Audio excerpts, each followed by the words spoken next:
Note completed. अब क्या करें? ये क्वेश्चन आपके मन में कहीं ना कहीं अब आ रहा होगा जब आप इस वीडियो के ऊपर आए हो। तो इस वीडियो के अंदर मैं आपको बताने वाला हूँ कि हमें रीवेरिफिकेशन के लिए जाना चाहिए क्या, वो कौन सी पॉसिबल कंडीशंस हैं जब हमें रीवेरिफिकेशन के लिए जाना चाहिए। तो हमें दोनों ग्रुप की कॉपीज के लिए जाना चाहिए, फिर किसी सिंगल सब्जेक्ट के लिए जाना चाहिए, हमें क्या करना चाहिए वो सभी मैं आपको इसमें बताऊंगा।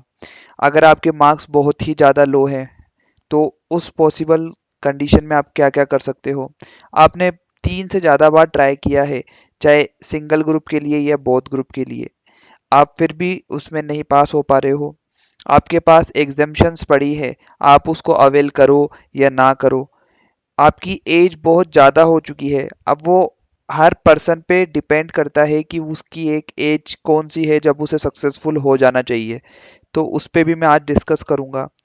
अगर आप सिंगल ग्रुप या बोथ ग्रुप अगर आप जाना भी चाहते हो, आगे पढ़ना भी चाहते हो, तो फिर सिंगल की तरफ जाएं कि बोथ की तरफ जाएं, उसका आंसर भी मैं आपको आज इस वीडियो में दूंगा।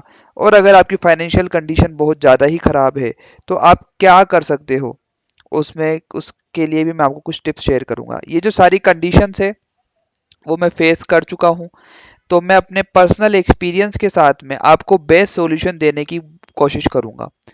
क्योंकि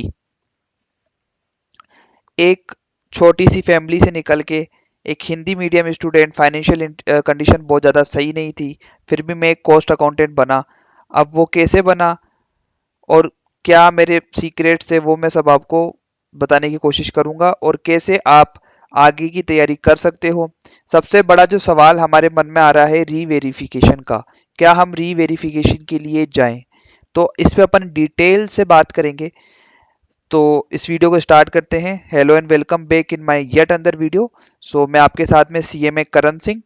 अब इस पर चर्चा करते हैं कि हमें रीवेरिफिकेशन के लिए जाना चाहिए नहीं जाना चाहिए। ये वीडियो सभी उन दोस्तों तक पहुंचा दो जिसको इसकी ज़रूरत है, क्योंकि मेरे काफ़ी साथी ऐसे हैं जो अपने एग्ज़ाम्स कंप्लीट नहीं कर पाए हैं और वो बहुत ज़्यादा दुखी हैं, परेशान हैं। तो मैं नहीं चाहता कि उनका दुख और लंबे टाइम तक रहे। मैं चाहता हूं कि वो इस प्रॉब्लम से निकलकर आगे की ओर बढ़ें, और इस आज की जो अपनी फेल वाली जर्नी है, अपनी नॉन कंप्लीटेड वाली जर्नी है, उसको भूल के और एक फ्रेश शुरुआत करें और आगे अपने नाम के आगे सीएमए का वर्ड जोड़ सकें। ये वीडियो इंटर और फाइनल दोनों लेवल के बच्चों के लिए है। तो चलो हम इस वीडियो को स्टार्ट करते हैं और समझते हैं सारी सिचुएशन को वन बाय वन करके, ठीक है।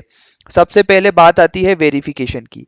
देखो, रीवेरिफिकेशन के लिए कब आपको जाना चाहिए और कब नहीं जाना चाहिए।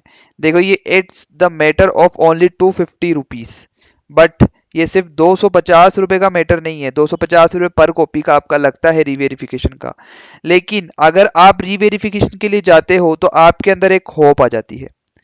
होप ऐसी आ जाती है कि मैं शायद पास हो जाऊं।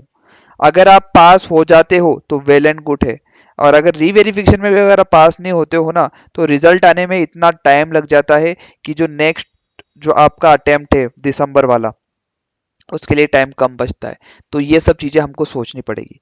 सबसे पहले तो हम पहले डिस्कस करेंगे, अगर आपके जो मार्क्स हैं, अगर आपके मार्क्स 190 से ज़्यादा है, 190 और मोर है, सिंगल ग्रुप की मैं बात कर रहा हूँ। कंडीशंस अलग अलग हो सकती है। अगर आप एग्जाम्शन वाले सब्जेक्ट में हैं तो 50 प्लस करके जोड़ना, या फिर मेरे से पर्सनल डिस्कस कर लेना उसके बारे में, ठीक है। अगर आपके मार्क्स 190 से ज़्यादा है, और अगर आप एग्रीगेट में कहीं पर रुक रहे हो, या फिर किसी सब्जेक्ट में 40 के आसपास आपके मार्क्स है, 38, 39, 35 भी अगर हैं, तो आप रीवेरिफिकेशन के लिए एक बार जा सकते हो। अगर आपके मार्क्स 190 से कम हैं लेकिन 175 तक है, और आप पूरे पूरे श्योर हो कि आपकी कॉपी में जो चेकिंग है वो थोड़ी अच्छी नहीं हुई है, जैसा आपने एक्सपेक्ट नहीं किया था, तो आप एक बार उसके लिए भी जा सकते हो। लेकिन अगर आप 175 से भी क्रॉस नहीं कर रहे हो ना, तो आपको एक बार के लिए रुक के सोचना पड़ेगा कि आप कहाँ लेक कर रहे हो। आज मैं कैटेगरी बनाता हूँ यहाँ पर 190 से अबोव और 190 से नीचे वाली कैटेगरी, और एक कैटेगरी जो 150 मार्क्स स्कोर ही कर पाई है। मैं सिंगल ग्रुप की बात कर रहा हूँ, वेदर आप इंटर में हो, फाइनल में हो, ठीक है, ग्रुप 1 हो, 2 हो, 3 हो और 4 हो, ठीक है। अगर आप 190 से ज़्यादा पर हैं तो आप ये समझो कि आप किसी ना किसी छोटी प्रॉब्लम की वजह से, किसी छोटी चूक की वजह से आप कंप्लीट नहीं कर पाए हो। आप वेरिफिकेशन के लिए तो जा रहे हो, लेकिन अगली बार आप श्योर 100% पास हो जाओगे। तो अपनी स्टडीज को अच्छे से कंटिन्यू करो और नेक्स्ट अटेम्प्ट में पास होके दिखाओ। अगर आपके मार्क्स 190 से कम है तो आपको फिगर आउट करना पड़ेगा कि आप एग्रीगेट में रुक रहे हो या फिर आप किसी ऐसे सब्जेक्ट में रुक रहे हो जिसमें आपके जो मार्क्स है वो 40 से भी कम है। अगर जहाँ पे 40 से मार्क्स कम है वहाँ पे आपको देखना पड़ेगा कि आपको कोचिंग की रिक्वायर्ड है, किसी ट्यूशन क्लासेस की रिक्वायर्ड है, या आप सेल्फ स्टडी कर सकते हो। काफ़ी जो स्टूडेंट्स होते हैं वो अपनी प्रॉब्लम खुद ही समझ जाते हैं कि उनके मार्क्स कम क्यों आए, और ये वाली सिचुएशन जो होती है वो विन विन सिचुएशन होती है। जब आप समझ जाते हो कि आपके मार्क्स कम क्यों आए हैं और आप इस बात को एक्सेप्ट कर लेते हो कि आप फेल हो चुके हो, तो आप अगले अटेम्प्ट में जरूर से पास होके दिखाओगे, क्योंकि ये आपको एक्सेप्ट करना ही पड़ेगा। चाहे आप थोड़ा लेट से करो या फिर आज ही उसको कर लो, एक बार आप इसको एक्सेप्ट कर लोगे तो आप अपनी आगे की स्टडीज अच्छे से कर सकते हो, प्लानिंग कर सकते हो। अभी काफ़ी इनफ टाइम है दिसंबर अटेम्प्ट के लिए, तो हमें उसमें क्या करना चाहिए उसकी अच्छे से तैयारी कर सकते हो। अगर आपके मार्क्स 150 से भी कम है तो आपको रीथिंकिंग की बहुत ज़्यादा ज़रूरत है, रीथिंकिंग की बहुत ज़्यादा ज़रूरत है। अब इसके लिए मैं आपको एक आपकी हेल्प ऐसे कर सकता हूँ कि मैं आपसे बात कर सकता हूँ, हम डिस्कस कर सकते हैं।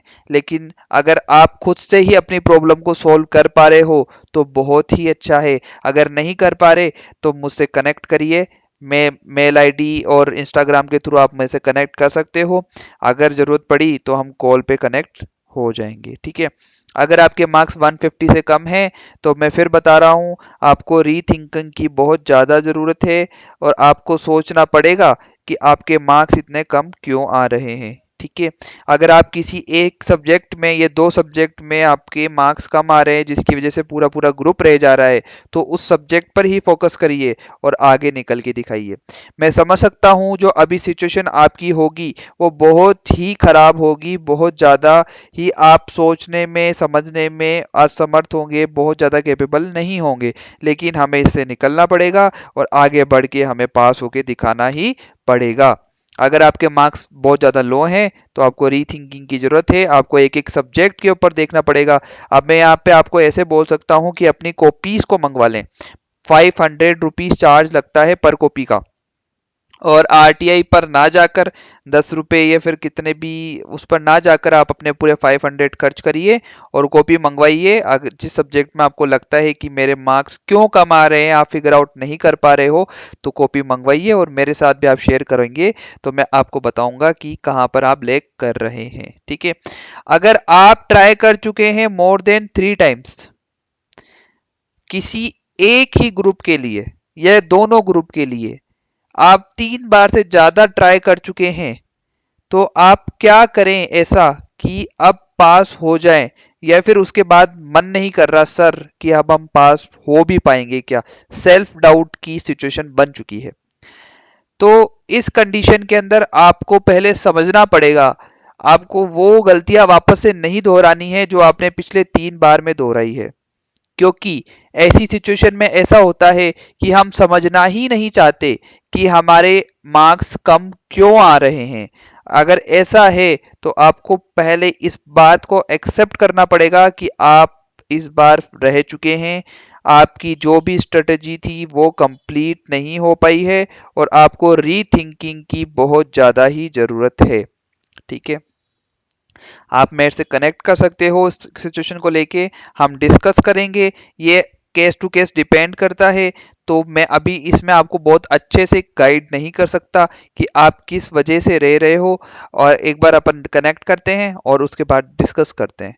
ठीक है, मैं एक ओपन प्लेटफॉर्म पे आप सभी को इनवाइट कर रहा हूँ। ये मेरे लिए भी थोड़ा हेक्टिक हो जाएगा, लेकिन कोई नहीं, जैसे भी मेरी हेल्प आपको मैं कर सकूं मैं करने की कोशिश करता रहूंगा। अगर आपकी एज मोर देन हो चुकी है, अब मोर देन मैंने ब्लैंक छोड़ रखा है क्योंकि ये मोर देन किसी के लिए कितना भी हो सकता है, रेदर 25 से अबो, 28 से अबो, 30 से अबो, 23 से अबो, 35 से अबो, जो भी अगर आपकी एज है, आपको ऐसा लग रहा है कि भाई, या फिर आपके ऊपर फैमिली प्रेशर आ रहा है कि अब तो बहुत ज़्यादा एज हो चुकी है, अब आप जॉब अपनी स्टडीज बिना जॉब के नहीं कर सकते, आपको जॉब करते हुए करनी पड़ेगी या फिर आपको स्टडीज छोड़नी पड़ेगी। तो उस सिचुएशन में आप, अगर आप फाइनेंशियली वाइबल हैं, स्ट्रांग है, फाइनेंशियली गुड साउंड करते हैं, तो आपको एक बार और ट्राई करना चाहिए, अपनी प्लानिंग्स को चेंज करके, अपनी स्ट्रेटजीज को चेंज करके एक बार और आगे बढ़ने का ट्राई करना चाहिए। क्योंकि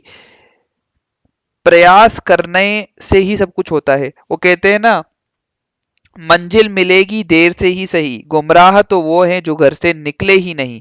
तो आपको ऐसा नहीं करना है, आपको घर से निकलना है, आपको मेहनत करनी है, आप जरूर से पास हो जाएंगे।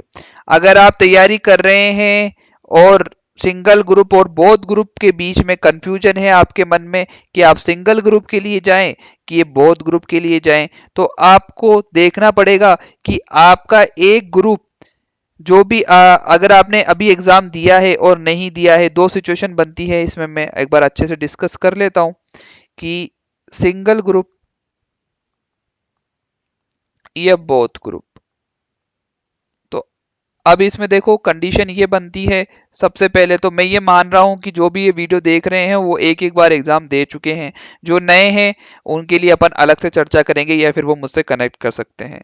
ठीक है, जो सिंगल ग्रुप है आपका, उसमें या तो मान लो आपने बोथ ग्रुप के एग्जाम्स दिए, जिसमें से आपका एक ग्रुप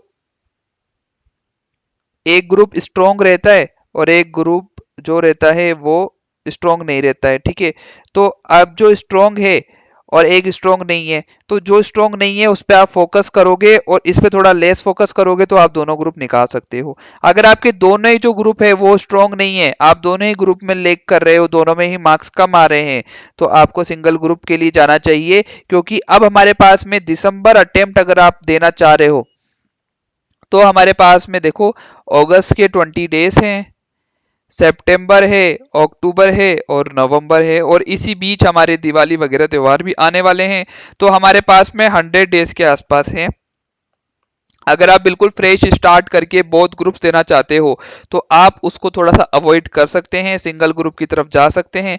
अगर आपने कोर्स कंप्लीट कर लिया है एक ग्रुप का और दूसरा ग्रुप कंप्लीट होने वाला है, तो आप दोनों ग्रुप के बारे में सोच सकते हैं।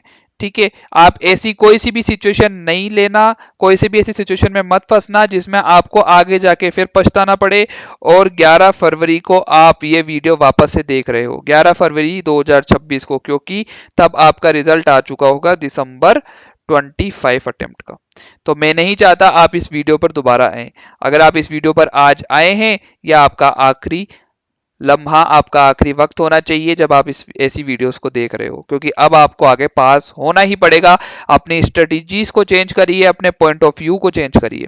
अगर आपकी फाइनेंशियल कंडीशन बहुत ज़्यादा ही खराब है, मैं ऐसी सिचुएशन में फंस चुका हूं और मैं ऐसी सिचुएशन से निकल के आया हूं, तो मैं इस पर थोड़ी सी अच्छी बात कर सकता हूं, थोड़ी ऐसी बात कर सकता हूं जिससे आप भी अपने आप को निकाल सको। आप अपनी पढ़ाई को जॉब के साथ कंटिन्यू कर सकते हो। मैंने भी किया और मैं पास होके भी आया। आज एक मैं सक्सेसफुल कॉस्ट अकाउंटेंट भी बन चुका हूं। तो अब आपको वैसा ही करना है। अगर आप फाइनेंशियल कंडीशंस आपकी बहुत ज़्यादा ही खराब है तो आप सिर्फ पढ़ाई नहीं कर सकते, हो सकता है उसमें थोड़ा टाइम और लगे पास होने में, लेकिन आप अपनी जो पढ़ाई है उसको जॉब के साथ कंटिन्यू करो। ये मेरा सजेशन आपको रहेगा। तो बस मेरी तरफ से इतना ही था, मैं ज़्यादा टाइम नहीं लेना चाहूँगा आपका। और अगर आपको इससे ज़्यादा किसी चीज़ की भी नीड है, वो आप मुझे कमेंट बॉक्स में बताना। आपको वीडियोस कैसे लगे वो भी बताना, आपको आगे फ्यूचर में कैसे वीडियोस की रिक्वायरमेंट है, क्या क्या आपको चाहिए, वो मुझे आप अपने बता सकते हो। ठीक है, साथ ही आप मुझसे कनेक्ट कर सकते हो मेल आईडी के थ्रू, इंस्टाग्राम के थ्रू। ये दो वे हैं आपके पास में मुझसे कनेक्ट करने के। ठीक है, टेलीग्राम ग्रुप जरूर से ज्वाइन कर लेना, उसमें मैं आपको सारी अपडेट देता हूँ। और ये वीडियोस अपने फ्रेंड्स के साथ में शेयर कर लेना जिसको इसकी ज़रूरत है। क्या पता उसकी जो एक अ, अगर आपने उसको शेयर किया और उसको वीडियो अच्छा लगा और हेल्पफुल लगा, तो उसकी एक दुआ आपको पास करा दे। तो हेल्प सबकी करनी चाहिए और हमें आगे बढ़ना है सभी को। ठीक है, और साथ ही चैनल को सब्सक्राइब वगैरह करके रखना जिससे हम आगे अच्छे से फ्यूचर में कनेक्ट रह सके। ठीक है, तो तब तक के लिए बाय बाय, थैंक यू। ये वीडियो बनाने का मेरा एक मोटिव यही था कि आप मोटिवेशनल रहो और आगे बढ़ते